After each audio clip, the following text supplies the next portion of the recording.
Say your name and outlet, then begin.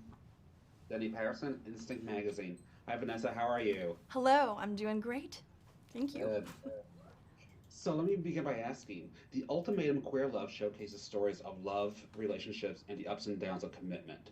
Why did you want to participate in the show?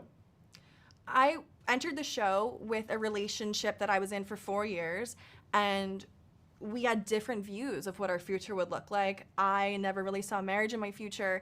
She had always been very committed to wanting marriage and wanting marriage with me. So this show came up as this experience that would basically force an ultimatum on us.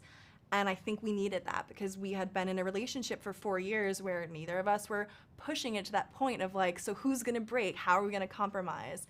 And this show was an opportunity to get us there. For sure.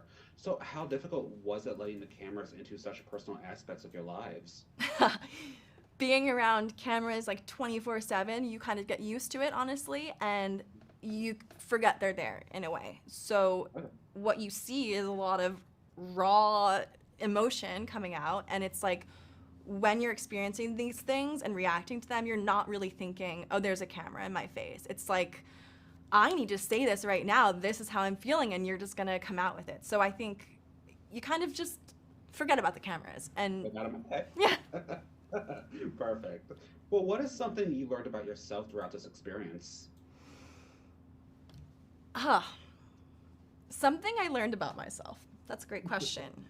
I learned a lot. I would say I learned a lot about myself mainly in the aftermath of the experience where I got to reflect and really find myself again as a single person in the world.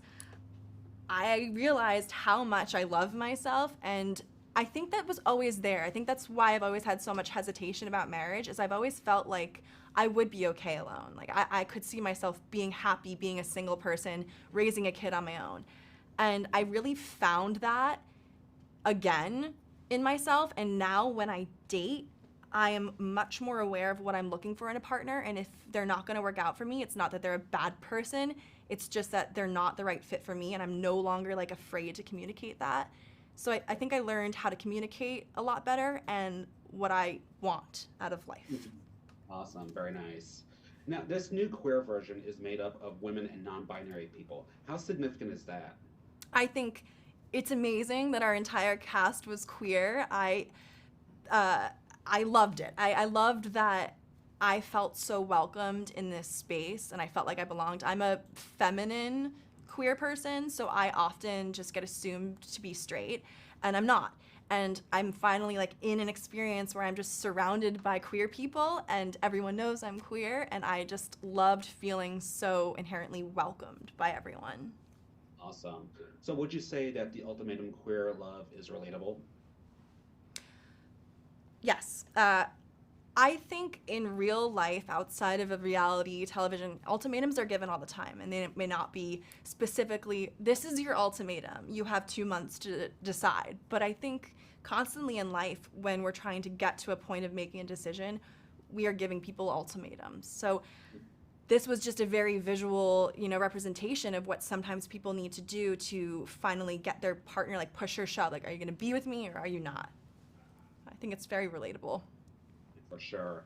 And what do you ultimately hope viewers take away from this show? I think the most important thing that people could take away from watching this show is seeing that not every relationship is perfect or meant to be, and that that's okay. I think from day one to the final day, you see every couple struggled with something. And if they didn't end up together or if they did, it doesn't really matter as long as they're both their happiest versions. And I hope that like that's what people see. Like, oh, they ended up together, great. They seem like their happiest selves and they make each other happier. Mhm. That's what I hope people see. And then they have the empowerment in them to really find someone who complements them well and not just settle for someone who maybe doesn't really understand them in the end. For sure, definitely. Thank you so much, Vanessa. It was a pleasure talking with you. Thank you so much. Have a good day. Bye bye. Bye.